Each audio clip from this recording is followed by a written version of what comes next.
मैं डॉक्टर इकबाल फातिमा, सहआचार्य इतिहास विषय, राजकीय महाविद्यालय झालावाड़। आज की वीडियो में हम बात करेंगे पानीपत के तृतीय युद्ध में मराठों की पराजय के कारण क्या थे। जैसा कि हम लोग पढ़ चुके हैं कि पानीपत के तृतीय युद्ध में मराठों को पराजय का सामना करना पड़ा और अहमद शाह अब्दाली विजयी हुआ और ये युद्ध एक निर्णायक युद्ध साबित हुआ। इस युद्ध में मराठा सेना तथा उसके सेनानायकों का सर्वनाश हो गया। आखिर मराठे पानीपत की लड़ाई में क्यों हारे, उनकी पराजय के क्या कारण थे, इस पर विचार करने के लिए मराठा नेतृत्व, उनकी सैन्य व्यवस्था तथा प्रशासकीय दुर्बलता के साथ साथ अहमद शाह अब्दाली की उच्च सैनिक योग्यता पर प्रकाश डालना आवश्यक हो जाता है। पानीपत के युद्ध में मराठों की हार के कारण मुख्यतः वे स्वयं ही थे और ये उत्तरदायित्व दो प्रकार का है, व्यक्तिगत तथा संस्थागत। व्यक्तिगत उत्तरदायित्व का अर्थ है पेशवा से लेकर भाऊ, होलकर, गोविंद पंत आदि व्यक्तियों का उत्तरदायित्व। वहीं संस्थागत उत्तरदायित्व का अर्थ है मराठा राज्य की त्रुटिपूर्ण प्रशासनिक तथा सैनिक व्यवस्था। मराठों की इस पराजय के तीसरे कारण के रूप में अहमद शाह अब्दाली की श्रेष्ठ सेनानायकता का भी उल्लेख किया जा सकता है। अब बात हम करते हैं कि विभिन्न व्यक्तियों का उत्तरदायित्व किस प्रकार रहा। तो सबसे पहले बात हम करेंगे मराठा पेशवा बालाजी राव के बारे में और उनका क्या उत्तरदायित्व रहा इस पराजय में। तो तृतीय पेशवा ने अपनी प्रसारात्मक नीति को तो अपनाने का प्रयास किया, परंतु उसके लिए उसने पर्याप्त संसाधन नहीं जुटाए। जब वे अच्छी तरह जानता था कि वे स्वयं ऋणग्रस्त है, तो उत्तरी अभियानों की योजना को व्यवहारिक रूप देने के लिए धन कहाँ से आएगा। इसी संदर्भ में डॉक्टर AC बनर्जी कहते हैं कि पेशवा विकासोन्मुख साम्राज्य को एक स्थायी तथा युक्तियुक्त वित्त व्यवस्था प्रदान करने में असफल रहा। सदाशिवराव भाऊ की सेना का एक बड़ा संकट घोर आर्थिक अभाव था। वहीं प्रसिद्ध इतिहासकार डॉक्टर जदुनाथ सरकार ने भी लिखा है कि बालाजी बाजीराव की सबसे बड़ी भूल यह थी कि उसने भाऊ के अर्थाभाव को यानी पैसे की कमी को उसके द्वारा प्रार्थना करने पर भी दूर करने का प्रयास नहीं किया और उसकी याचनाओं के प्रति उपेक्षा का दृष्टिकोण अपनाया। यानी सेनापति भाऊ ने अनेक बार ये प्रार्थना की कि उसको धन उपलब्ध करवाया जाए सेना के लिए, लेकिन ये उपलब्ध नहीं करा गया बल्कि उसकी उपेक्षा की गई। डॉक्टर AB पांडे ने भी ठीक ही लिखा है कि पेशवा के प्रत्येक पत्र के अंत में ये निर्देश रहता है कि धन प्राप्त करो, चाहे जिस ढंग से भी हो। इससे मराठा सेना की दुर्बलता प्रकट हो जाती है। धन का ठीक प्रबंध हुए बिना विजय की आशा करना मृगमरीचि का समान ही थी। परंतु पेशवा उधार लेकर साम्राज्य विजय के शेखचिल्ली वाले मंसूबे बना रहा था। अतः पेशवा जब ये देख रहा था कि इस समय विशाल सेना के संचालन के लिए पर्याप्त पैसा नहीं है, तो उसका उत्तरदायित्व था कि वो उत्तर भारत में मराठा प्रसार की अपनी महत्वाकांक्षा को कुछ समय के लिए त्याग देता। परंतु उसने भाऊ को आदेश दिया कि तुम शत्रु को सदा के लिए नष्ट कर दो और सिंधु तक देश पर अधिकार जमा लो। ऐसी अदूरदर्शितापूर्ण नीति अपनाकर पेशवा ने मराठा सेना को मौत के मुंह में धकेल दिया। इसी प्रकार मराठों की पराजय का एक प्रमुख कारण उनकी कूटनीतिक असफलता भी है। पेशवा बालाजी ने अपनी स्वार्थ नीति के द्वारा उत्तरी भारत के लगभग सभी प्रमुख शक्तियों की सहानुभूति को खो दिया था। उसके उत्तरी अभियानों का ध्येय बिना किसी भेदभाव के सभी से ज़्यादा धन वसूल करना था। विद्यार्थियों, मराठों ने राजपूतों पर मुगलों से भी अधिक अत्याचार किए। परिणाम स्वरूप वे मराठों के शत्रु बन गए और पानीपत के युद्ध के अवसर पर उन्होंने मराठों को किसी प्रकार का सहयोग नहीं दिया। भरतपुर के शासक सूरजमल जाट ने शुरू में मराठों का साथ दिया था, परंतु मराठे उससे भी संतुष्ट नहीं रख पाए और वह युद्ध शुरू होने से पहले ही मराठा शिविर छोड़कर चला गया। पेशवा का एक दोष ये भी रहा कि मराठा सरदारों विशेषतः सिंधिया और होलकर को एकता के सूत्र में बांधने में वह असफल रहा। इस प्रकार एक सर्वोच्च स्वामी का जो कर्तव्य है उसका पालन करने में बालाजी असफल रहा। इसके बाद हम बात करते हैं मराठा सेनापति सदाशिवराव भाऊ के उत्तरदायित्व के बारे में कि उसका पराजय में उसका क्या भूमिका रही। तो मराठों की पराजय का एक प्रमुख कारण भाऊ की विवेकहीन दूषित सामरिक नीति, उसका कठोर अहंकारी स्वभाव तथा त्रुटिपूर्ण सैनिक नेतृत्व भी था। उसकी अनेक भूलों से मराठों की पराजय अवश्यंभावी हो गई। उसकी पहली भूल ये थी कि उसने दिल्ली पर अधिकार करके वहाँ से निरंतर खाद्य सामग्री प्राप्त करने के लिए दिल्ली में पर्याप्त सेना नहीं रखी। उसने वहाँ केवल 3,000 सवार और 3,000 पैदल सैनिक भेजे। इस सेना को कोई भी अफगान सरदार कुचल सकता था। इसका परिणाम ये हुआ कि अब्दाली और नजीब ने दिल्ली पर अधिकार कर लिया और दिल्ली से पानीपत जाने वाले मराठों के रसद मार्ग को काट दिया। भाऊ की दूसरी भूल थी कि भाऊ ने दिल्ली से आगे बढ़कर कुंजपुरा पर अधिकार कर अब्दाली के विशाल खाद्यान्न भंडार पर अपना आधिपत्य तो स्थापित कर लिया था, लेकिन इसकी सुरक्षा के लिए उसने पर्याप्त सैनिक नहीं रखे, जिससे अब्दाली ने जल्द ही अपने भंडार पर अधिकार पुनः कर लिया। और उसकी तीसरी भूल ये थी कि उसने कुंजपुरा विजय के बाद अपनी सेना के लिए किसी सुरक्षित स्थान की खोज नहीं की। उसने जाट नरेश सूरजमल का यह प्रस्ताव भी नहीं माना कि असैनिक लोगों को उसके किले में छोड़ दिया जाए, जिससे उसकी सेना तीव्र गति से आक्रमण कर सके। और इसका परिणाम ये निकला कि युद्ध के दौरान ये स्त्रियां, बच्चे और अन्य असैनिक लोग मराठा सेना पर बोझ बन गए और मराठा सेनानायक निश्चित तथा निर्भय होकर युद्ध नहीं कर सके। भाऊ की चौथी भूल ये थी कि भाऊ जब पानीपत के शिविर में ठहरा हुआ था तब अब्दाली ने दिल्ली के रसद मार्ग काट दिए थे।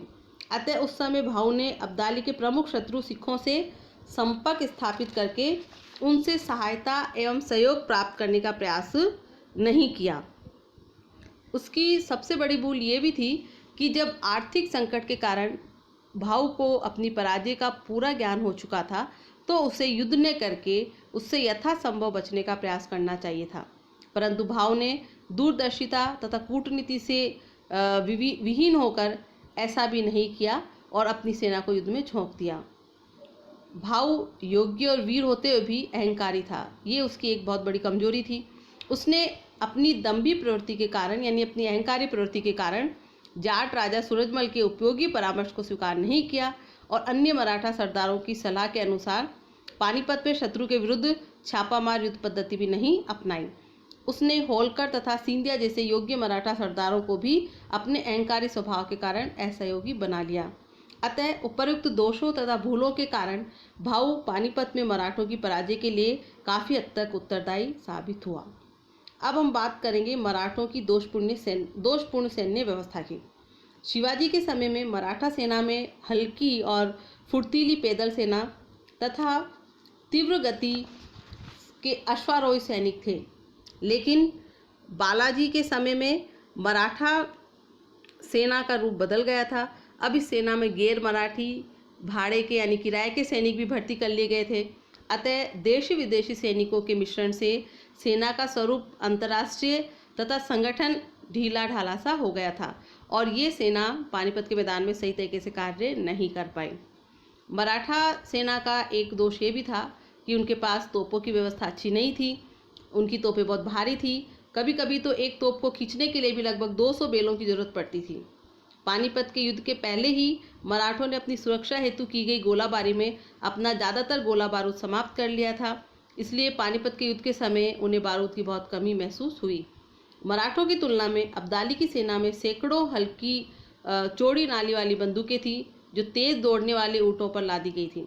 इसके अलावा अब्दाली के पास 40 छोटी तोपें भी थी। इनको मैदान में तेज़ी से इधर उधर ले जाया जा सकता था और उनसे चारों ओर मराठा सेना पर गोलाबारी की गई और इसलिए पानीपत के मैदान में अहमद शाह अब्दाली विजय हुआ।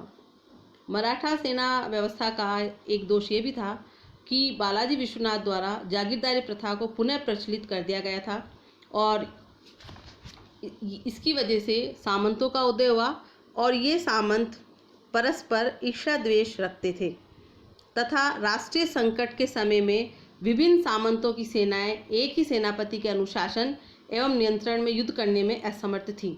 मराठा सैनिकों की शारीरिक सुरक्षा की व्यवस्था नहीं थी। उनके कपड़े सादे तथा उनके हथियार भाले, तलवार या कटार होती थी। मराठा सैनिक सादी धोती, पगड़ी, कुर्ता आदि पहनते थे जो उनकी शारीरिक सुरक्षा करने में समर्थ नहीं थे।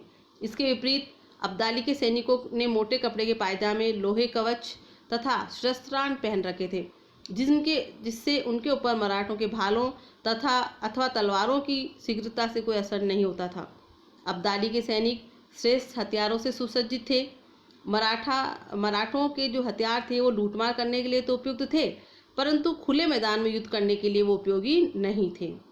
मराठा सैन्य व्यवस्था में एक सबसे बड़ी त्रुटि थी कि उनके पास खाद्यान्न की बहुत बड़ी कमी हो गई थी। अब्दाली की तुलना में मराठों के पास रसद का अभाव था।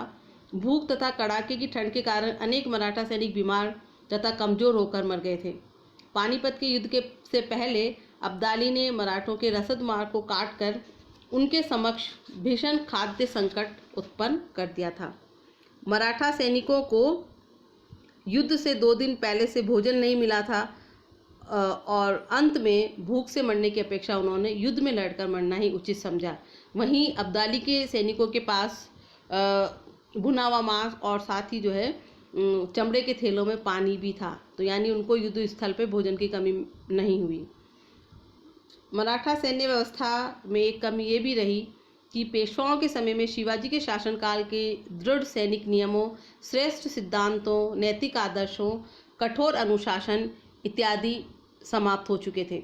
अब मराठा सैनिकों में उद्दंडता एवं अनुशासनहीनता आ गई थी। मराठा सैनिक शिविरों में स्त्रियों को ले जाना स्वीकृत शिष्टाचार बन गया था और इन सब के परिणाम स्वरूप पानीपत के मैदान में मराठा शिविर एक चलता फिरता शहर नज़र आ रहा था, जहाँ पर बहुत सारे असैनिक लोग, महिलाएं, बच्चे आदि शामिल थे और ये एक तरीके से बोझ उनके ऊपर पड़ गया था। इसके बाद हम बात करेंगे, मराठों की सेना में श्रेष्ठ एवं कुशल सेनापति का भी अभाव था, जो उनकी पराजय का कारण बना। सदाशिवराव भाऊ एक सुयोग्य वीर सेनापति होते हुए भी अब्दाली की तुलना में कम योग्य था। मराठों की सेना में एक कमी ये भी रही कि मराठों की जो छापामार युद्ध प्रणाली थी वो केवल दक्षिण के पठार के पर्वतीय क्षेत्रों के लिए उपयुक्त थी। उत्तरी भारत के चौड़े मैदानों में ये प्रणाली प्रभावी सिद्ध नहीं हो सकती थी। अब एक बड़ा कारण हम और देखेंगे, वो है मराठों की तुलना में अब्दाली का श्रेष्ठ सेनापति होना। मराठों की पराजय का एक प्रमुख कारण अब्दाली का श्रेष्ठ सेनानायकत्व भी रहा। वह अपने युग का सर्वोच्च रणनीतिज्ञ था। यद्यपि भाऊ भी योग्य था और उसने दक्षिण भारत में अनेक युद्ध अभियानों में शानदार सफलता का परिचय दिया था, लेकिन इस सब के बावजूद अब्दाली भाऊ से कहीं अधिक अनुभवी, वीर व साहसी सेनानायक था। उसने पानीपत के मैदान में श्रेष्ठ व्यूह रचना की थी। उसने भाऊ की भांति अपनी सेना के एक भाग का नेतृत्व नहीं किया, बल्कि कुछ दूरी से पूर्ण शांति के साथ संपूर्ण युद्ध का वह निरीक्षण करता रहा और अंतिम दांव के लिए 10,000 सैनिकों का एक रिजर्व दस्ता उसने सुरक्षित रख छोड़ा था। इसी सुरक्षा दस्ते ने युद्ध का पासा पलट दिया। अब्दाली को रुहेलखंड के रुहेलों तथा अवध के नवाब सुजाउद्दौला का पूर्ण सहयोग मिला, क्योंकि मराठों ने अपनी लूटमार की नीति से उनको अपना शत्रु बना लिया था। इन दोनों के अब्दाली से मिल जाने से उसकी सेना लगभग दुगनी हो गई, जो कि मराठों के विनाश का कारण बनी। अंत में हम बात करेंगे निष्कर्ष की। तो ये सारी चीज़ें ये साबित करती है कि पानीपत के तृतीय युद्ध में मराठों की पराजय के कारण निसंदेह मराठा पेशवा और मराठा सेनापति भाऊ की दोषपूर्ण नीतियाँ, दोषपूर्ण सेनानायकत्व, गलत सैन्य संचालन, धन एवं अन्न की कमी तथा भारतीय मुस्लिम शासकों द्वारा अब्दाली का सहयोग करना था। वास्तव में अब्दाली की उत्तम कूटनीति तथा दाव पेच ने मराठा जीत के अवसर कम कर दिए और परिणाम ये रहा कि पानीपत का तृतीय युद्ध मराठों के हाथ से निकल गया और अब्दाली इसमें विजयी रहा। यद्यपि अब्दाली को भी इससे बहुत ज़्यादा फ़ायदा नहीं मिला, लेकिन इससे मराठों को काफ़ी नुकसान हुआ और भविष्य में वे दिल्ली की सत्ता पर अधिकार करने की स्थिति में नहीं रह गए। अब उनकी स्थिति वही रह गई जो अन्य राजपूत शासकों की या जाट शासकों की या सिख शासकों की थी। और अंतिम रूप से परिणाम ये निकला कि जल्द ही अंग्रेज सामने आए और उन्होंने जो है बंगाल से शुरुआत कर कर धीरे धीरे अवध और उसके बाद में दिल्ली की सत्ता पर अधिकार कर लिया और उसके बाद एक सारे जो है भारतीय राजा उनके समक्ष नतमस्तक होते चले गए। तो इस प्रकार हम देखते हैं कि पानीपत के तृतीय युद्ध में मराठों की पराजय के ये सभी कारण रहे। और मैं सोचती हूँ कि आप लोग जो है निश्चित रूप से इस वीडियो से लाभान्वित होंगे और आप लोगों की जो भी जिज्ञासाएं हैं, आपके जो सुझाव हैं, आप आमंत्रित हैं। धन्यवाद।